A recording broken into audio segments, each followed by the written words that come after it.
நீங்கள் பார்த்துக் கொண்டிருப்பது நியூஸ் 21 செய்திகள். தமிழ்நாடு செய்திகளை உடனுக்குடன் தெரிந்து கொள்ள நியூஸ் 21 செய்திகளை பாருங்கள். உண்மை, உழைப்பு, உயர்வு.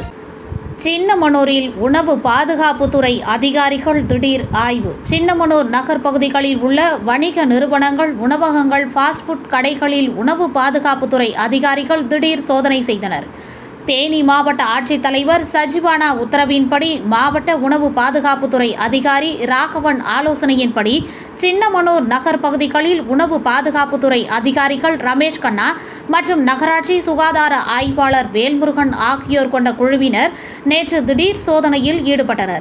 இந்த சோதனையில் ஹோட்டல்கள், தேநீர் கடைகள், ஃபாஸ்ட் ஃபுட் கடைகள் உள்ளிட்ட வணிக நிறுவனங்களில் பயன்படுத்திய காலாவதியான சமையல் பொருட்கள், தடை செய்யப்பட்ட பிளாஸ்டிக் பைகள், கலர் சாயம் பூசப்பட்ட கோழிக்கறி, கெட்டுப்போன ஆட்டுக்கறி உள்ளிட்ட இறைச்சிகளை பறிமுதல் செய்யப்பட்டு ஃபினாயில் ஊற்றப்பட்டு அழிக்கப்பட்டனர்.